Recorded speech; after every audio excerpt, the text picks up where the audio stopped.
오늘 이 본문의 말씀을 보면은 시편 23편 어렸을 때부터 교회를 다닌 사람은 이 목자의 모습, 또 푸른 초정과 쉴만한 물가로, 또 우리 홍덕선 올로 장로님 같은 경우는 이렇게 주로 액자에 쓰는 붓글씨로도 이렇게 주로 쓰는 것이 시편 23편입니다.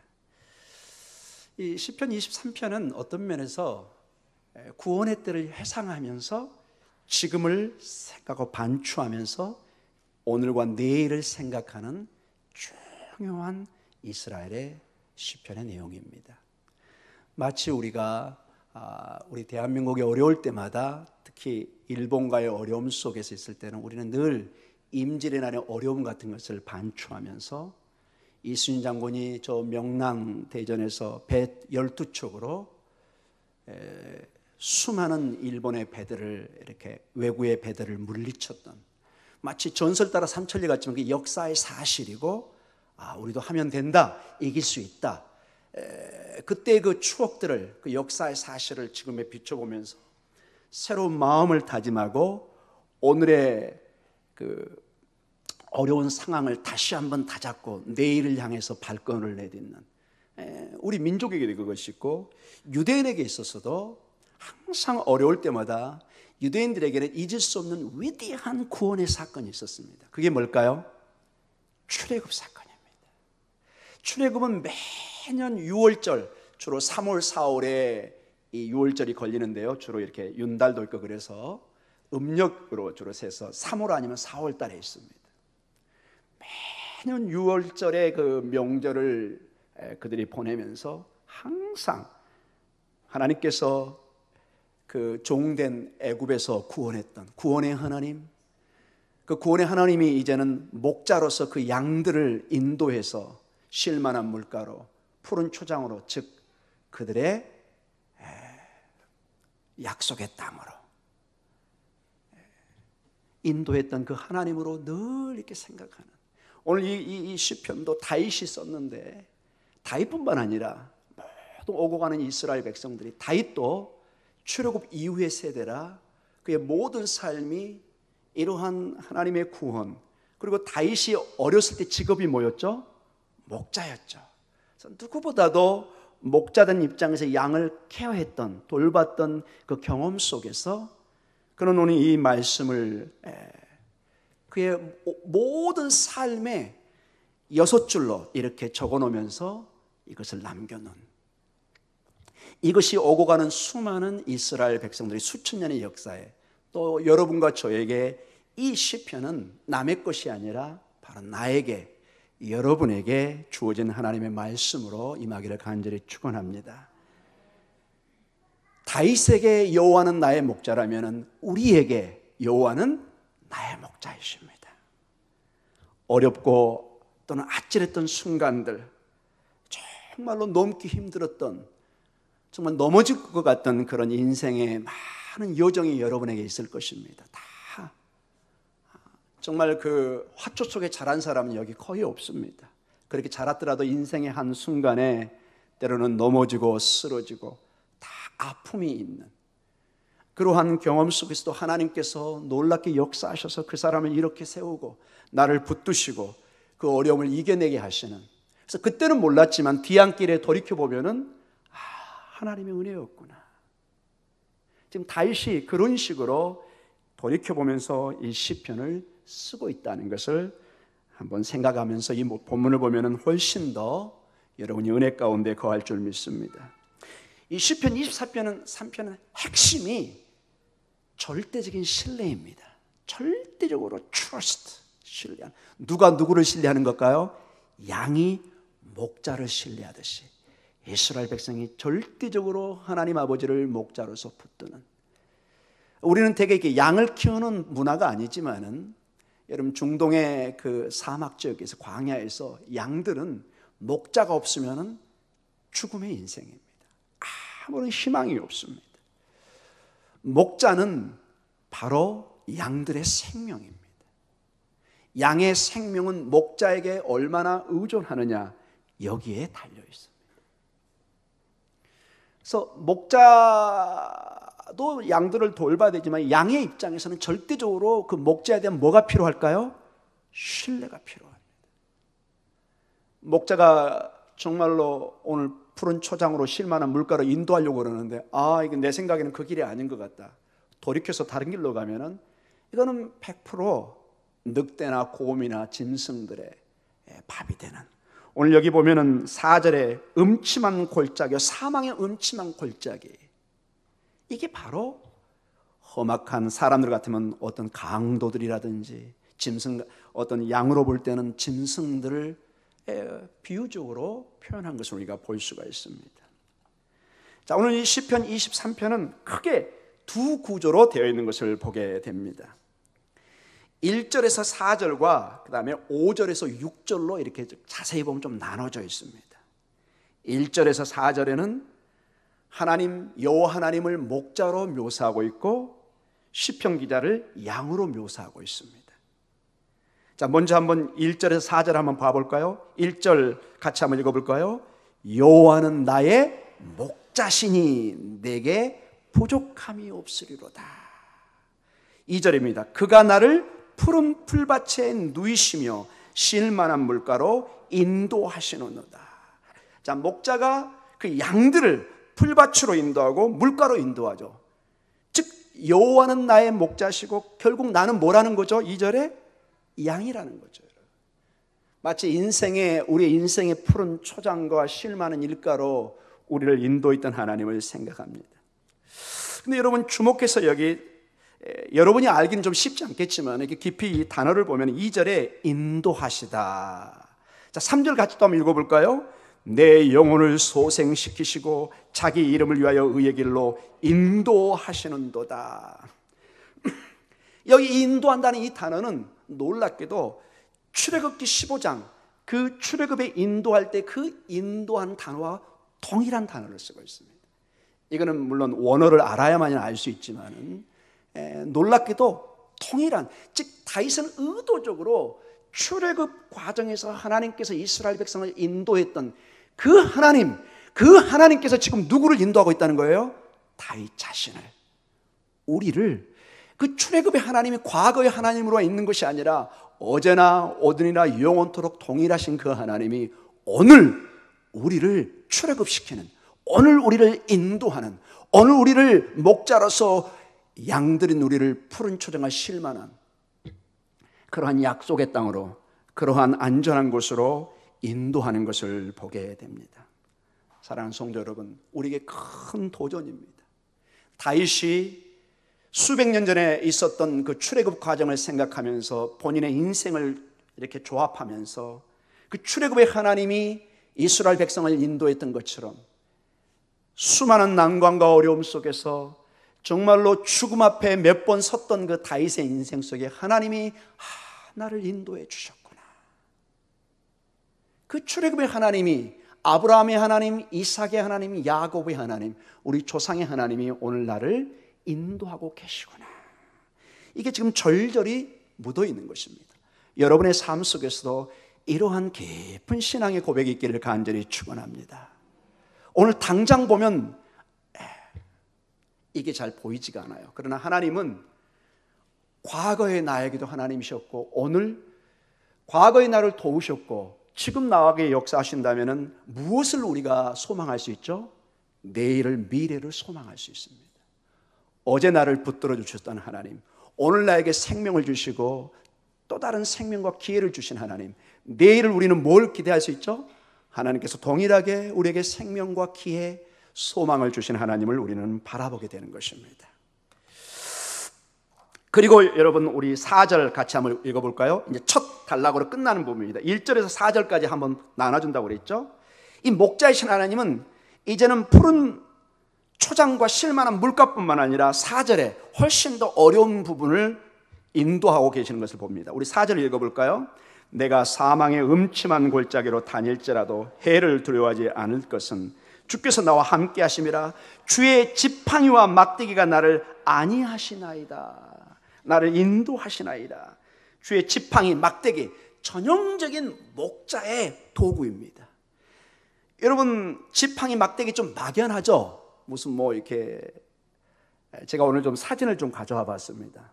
이게 막연한 게 아니라 굉장히 구체적으로 출애굽 당시에 애굽 이 중동사에 그들이 막대기, 목자의 지팡이와 막대기 그러면은 주로 왕이 목자가 되어서 이스라엘 백성을 이집트의 바로 왕이 이집트 백성들을 돌보는 시기 할 때 항상 상징적으로 이렇게 딱 물건을 들고 있습니다.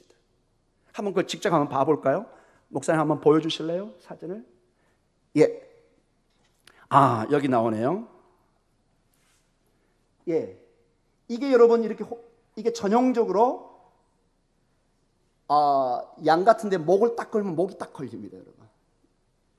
예. 그리고 여러분 이게 뭐로 보이시나요, 여러분? 혹시 무엇으로 보이시나요? 곤봉도 될 수 있고 이게 도리깨입니다. 도리깨. 타작마당에서 수확을 거두는. 그래서 여러분 이 이집트나 이스라엘은 목축과 농사가 가능한 땅입니다. 그래서 목축을 하는 목자에게는 반드시 이것도 평상시에는 지팡이도 될 수 있고 적들을 막아다는 칼 역할도 막대기 역할도 할 수 있고 양이 어디 구덩이에 빠졌을 때 여기에 목을 걸어서 탁 올리면은 촥 올라옵니다. 그 다음에 이건 뭐라고요, 여러분?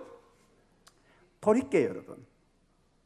금장식이 되어 있긴 하지만 이걸로 타작을 해서 수확을 거두는.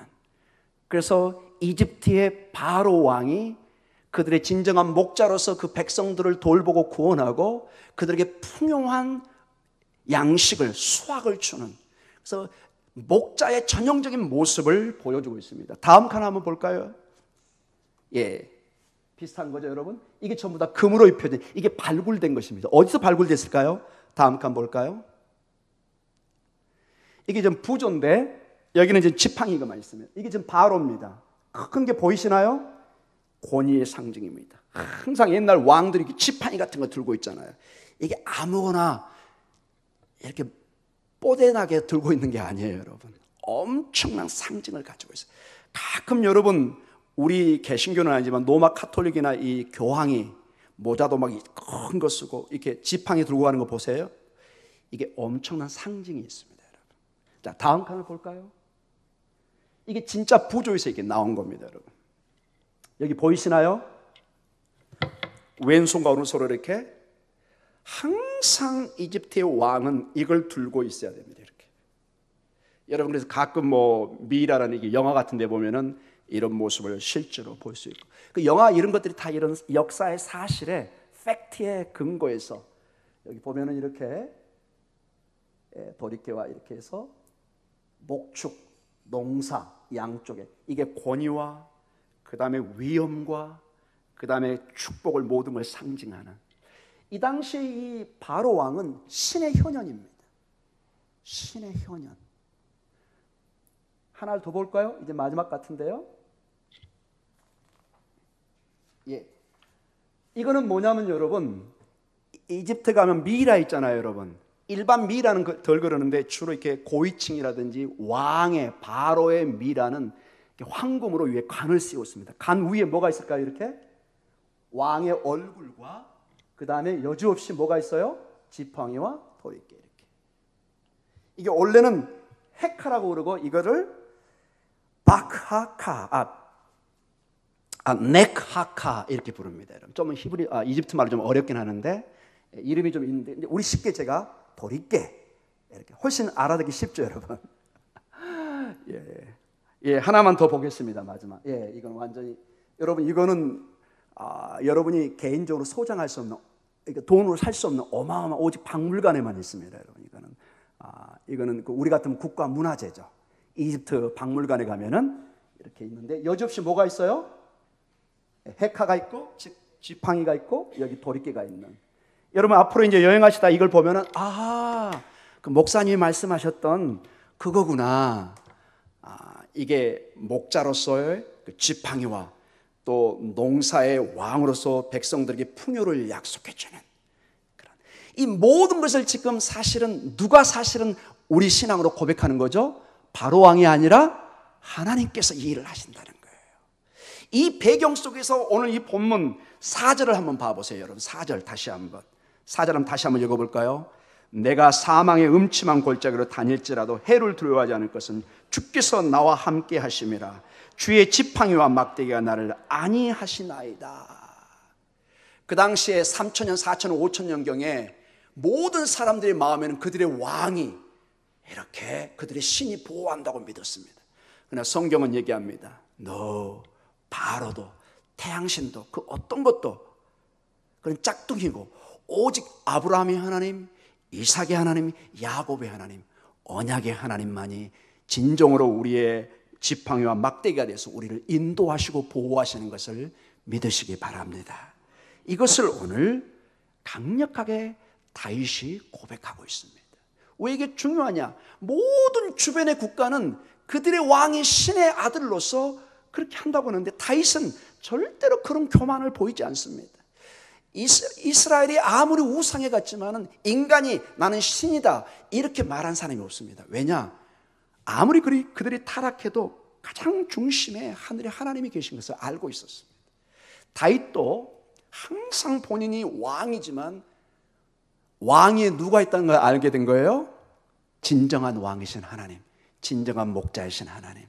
여러분의 삶에도 아무리 바쁘고 공사가 다망하고 때로는 일밖에 안 보이더라도 이렇게 기도의 시간에, 예배의 시간에 하늘의 하나님을 바라보는 시간을 가지시기 바랍니다. 항상 내 주인이 누군지, 나의 주인이 누군지. 그래서 여러분 일하다가 가끔 여러분 놀라셔야 됩니다. 아이고 이거 하나님이 보고 계실 텐데. 식사하다가도 아이고 하나님이 여기 의자에 앉아 계실 텐데. 가끔 그 신방에 보면은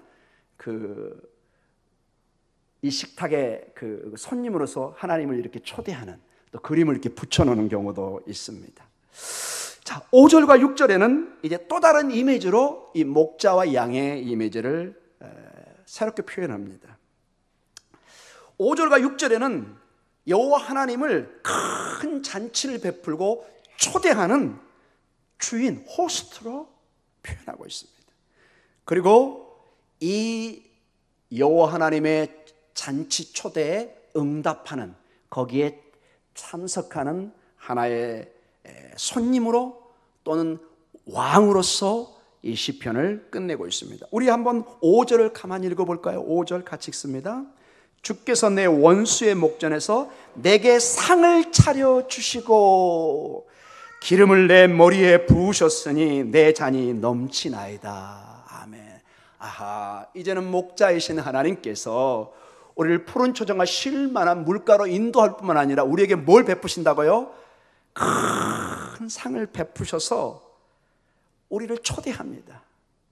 사랑하는 누구누구야, 내 상에, 내 잔치에 참여해라. 그리고 기름을 내 머리에 부으셨다. 이게 메시아라는 말입니다. 이게 히브리 말로 마시아, 기름 부음을 줍니다. 하나님께서 지금 다윗에게 기름 부음을 준다. 즉 이 얘기는 다윗이 이스라엘의 왕으로 지금 다윗 왕으로 등극하는 그 모습을 보여주고 있습니다. 나중에 이제 이것이 우리에게 적용됩니다. 예수 그리스도 안에 하나님께서는 성령을 통해서 우리에게 기름 부음을 부어주시고 하나님의 자녀로, 아니 하나님의 만인 제사장으로 우리를 들어 쓰시는 하나님의 초대로 우리를 인도하고 있는 것을 잊지 마시기 바랍니다. 계시록에 보면은 여러분 놀랍게도 왕이신 예수님과 우리가 왕 같은 제사장으로 함께 다스립니다. 이 일이 얼마나 귀하고 놀랐던지 히브리서 1장에 보면은 천사도 우리를 흠모합니다. 지금은 우리가 천사가 좀 부럽죠. 천사가 막 능력이 있어 보이고 하나님의 수정을 두고 뭐 굉장히 신비한 존재처럼 보이지만 사실은 누가 훨씬 더 귀한 존재라고요? 전부 다 자기 이렇게 심장에 손을 한번 얹어 보시기 바랍니다. 내가 훨씬 귀한 존재입니다, 여러분. 아멘이 너무 약합니다, 여러분.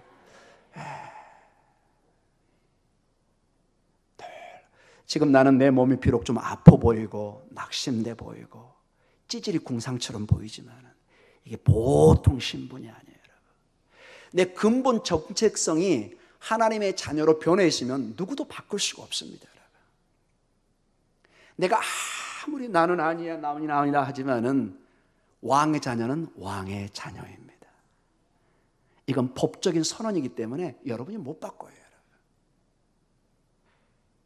여러분이 아무리 허름한 옷을 입고 있어도 여러분의 신분, 그 법적인 신분은 못 바꾸는 것입니다. 여러분, 제가 좀 설교 중에 그렇지만은 이병철 씨의 아들 이재용 씨인가요? 저보다 좀 나이가 좀 어려 보이던데 근데 신분은 굉장히 높아 보이죠, 그분이. 그분이 청바지에 허름한 옷을 입고 남대문 어디 시장을 다닐까요? 등촌 시장으로 초대할까요? 아니면 어디 여기 시장. 여러분, 그런다고 그분 신분이 바뀌나요? 뭐 와서 막 팝콘 하나 먹고 뭐 고구마 하나 먹는다고 갑자기 신분이 바뀌나요? 안 바뀝니다, 여러분. 여러분, 힘을 내시기 바랍니다. 그 하나님이 우리에게 잔치를 베푸시고 기름을 내 머리에 부으십니다. 이게 왕의 수여식입니다. 이제 성령을 통해서 우리에게 이 기름 부음을 신약을 통해서 주고 계시는 것을 잊지 마시기 바랍니다. 그리고 6절에 우리 같이 읽습니다. 내 평생의 선하심과 인자하심이 반드시 나를 따르리니 내가 여호와의 집에 영원히 살리로다. 아멘. 여호와의 집, 성전, 이제 영원한 하나님의 나라에 우리는 함께 할 것입니다. 지금까지 베풀어 주신 하나님의 은혜에 감사하고 그 은혜에 감사해서 오늘을 또한 감사하고 내일을 기대하고 소망하는 모든 이 시편 고백의 신앙의 고백에 하나님이 있기 때문에 가능한 것입니다. 이게 만약에 여러분 어떤 여러분의 권력, 돈, 건강 아무도 장담하지 못합니다. 오늘 막 불꽃 부려가지고 막 근육이 올라나고 막 힘이 세도 내일 감기로 우리 어떻게 될지 모릅니다.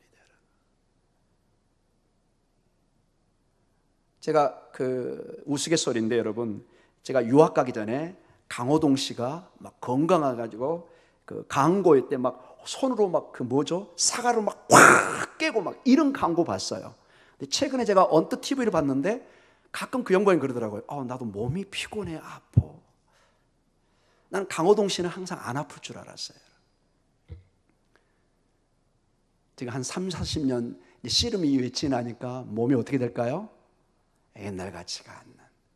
그러니까 여러분 얼마나 감사합니까? 우리의 구원이, 우리의 소망이 우리의 건강, 우리의 명예, 우리의 재산, 우리의 어떤 것에 의존하지 않고 하나님에게 의존한다는 게 얼마나 감사합니까, 여러분?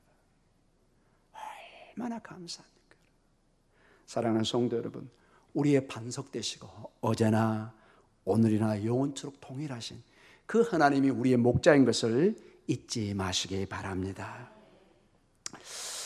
신약에 와서는 이 놀라운 고백이, 이 다윗의 고백이, 여호와는 나의 목자라는 이 고백이 정말로 그들은 늘 그들의 삶의 목자의 그 소중함, 그 감사함, 그 놀라운 은혜를 그들이 생각하고 나왔는데 신약에 와보니까 놀랍게도 우리 주님이 내가 바로 그 목자다 얘기하십니다. 사랑하는 내 제자들아, 사랑하는 내 아들, 딸들아, 내가 바로 그 목자다. 요한복음 10장 11절과 15절 같이 한번 읽어보겠습니다. 같이 읽습니다. 나는 선한 목자라. 선한 목자는 양들을 위하여 목숨을 버리거니와 싹구는 목자가 아니요 양도 제 양이 아니라 이리가 오는 것을 보면 양을 버리고 달아나나니 이리가 양을 물어가고 또 해치느니라.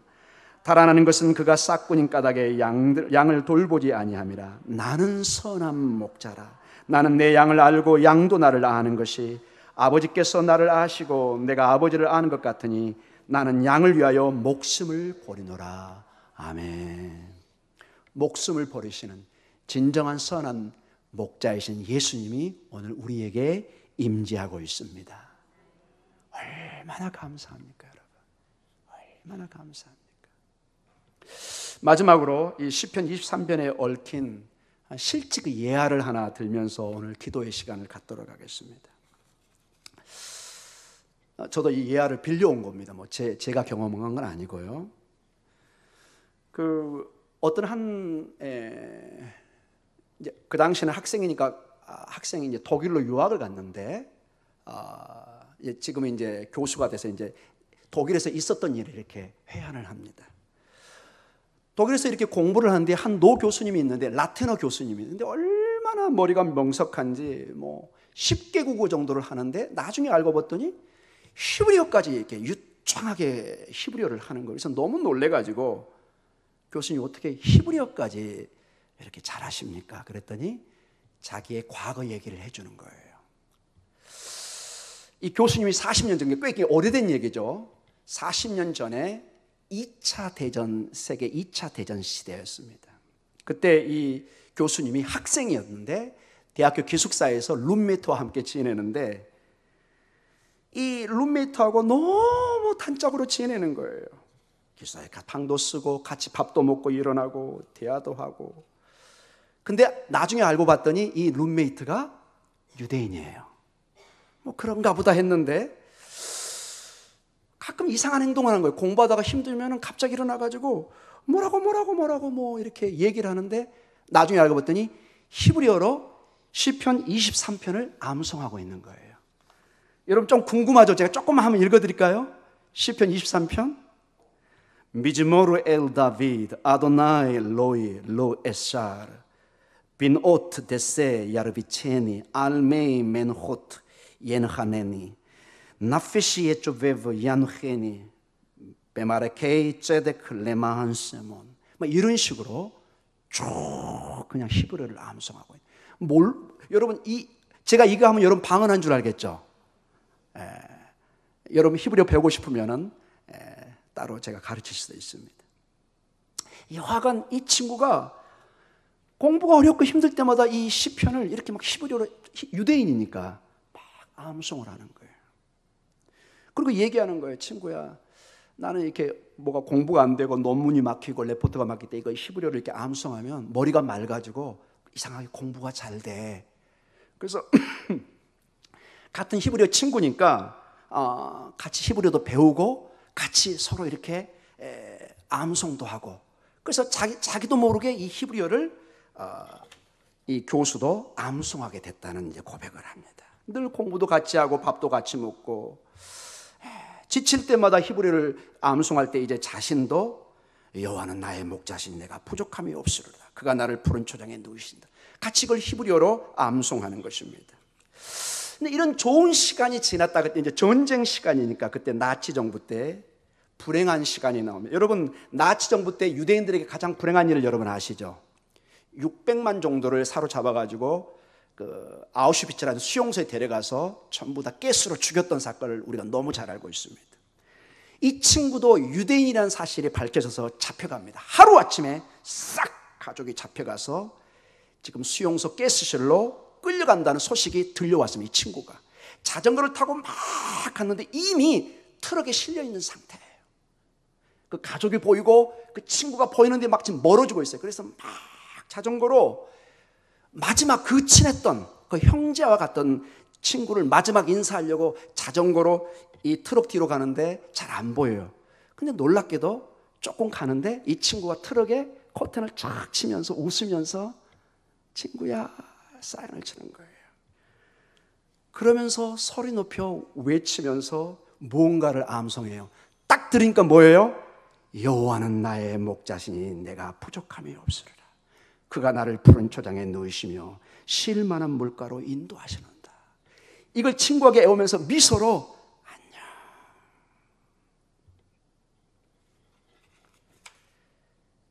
그게 마지막 인사였습니다. 가스실로 가서 그 친구는 그 미소와 함께 사라졌습니다. 죽었습니다. 학교에서 같이 공부하던 그 시절 아무 걱정 없이 그때와 같은 평안한 얼굴, 그 미소 띤 모습으로 그 친구는 시편을 외우고 그리고 형장으로 사라져갔습니다.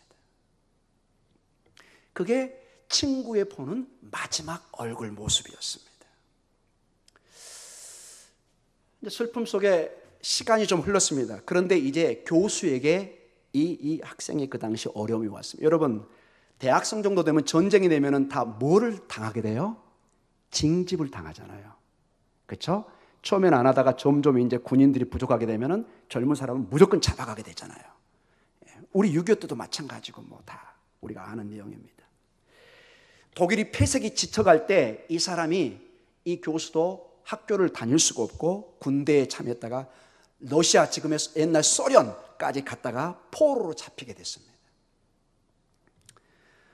그 당시에 나치 그 군대들이 너무 미움의 대상이었고, 그래서 전부 다 이렇게 총살을 당하게 됐습니다. 러시아 포로로 잡혀가서 전쟁 포로도 같이 총살을 당합니다. 사형정을 하나씩 끌려가서 젊은 포로들이 죽어갔는데 막 울부짖습니다. 살려달라고. 그러나 다 총살시킵니다. 하나. 그때 자기는 저 뒤쪽에 있는데 오만 가지 생각이 자기에게 다가오겠죠. 이제 조금 지나면 자기 순번이 오고 자기도 총살 죽어야 되니까. 그때 갑자기 가스실로 잡혀가던 자기 친구 얼굴이 갑자기 떠오르기 시작합니다. 그 죽음의 순간에.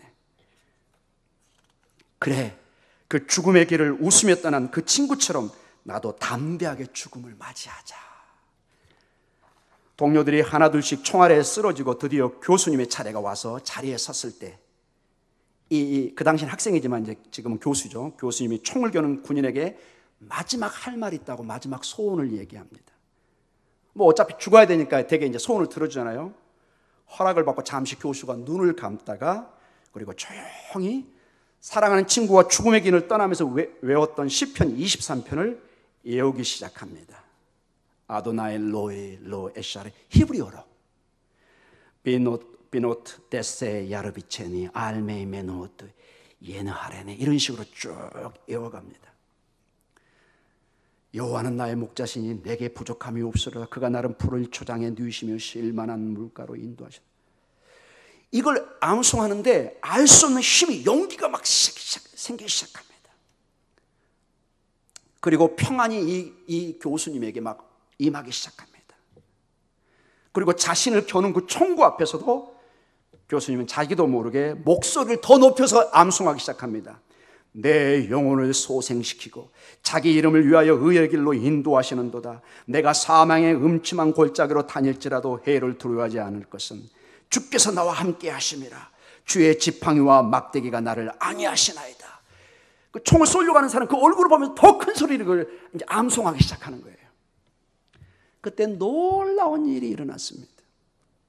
그 연합군의 그 소련 장교가 갑자기 자리를 벌떡 차고 일어나면서 큰 목소리로 함께 시편 23편을 함께 암송하기 시작했습니다. 무엇으로 했을까요?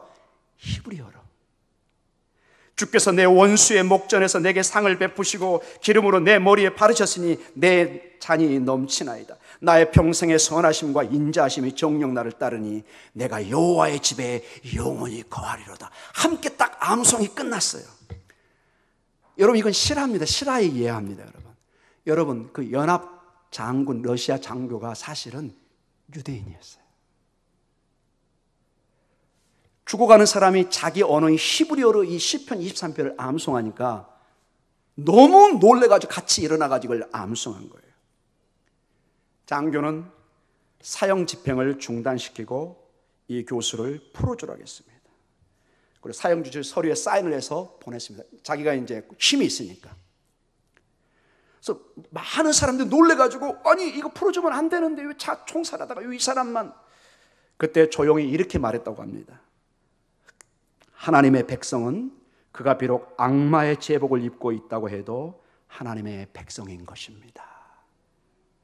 즉 지금 이 교수가 그 당시는 그 나치 제복을 입고 있었잖아요. 어떻게 보면 악마의 제복을 입고 있었잖아요. 그러나 그 속에 하나님의 영혼이 보이기 시작할 때 하나님께서 그 생명을 도와주시는, 생명을 살려주시는, 사랑하는 성도 여러분, 여러분에게 어려움이 다가올 때 목자이신 주님을 바라보시기 바랍니다. 그분은 그분의 시간에 최고의 방법으로, 최선의 방법으로, 최선의 타임, 최고의 시간에, 가장 적당한 시간에 우리를 구원하시고 인도해 주실 줄 믿습니다.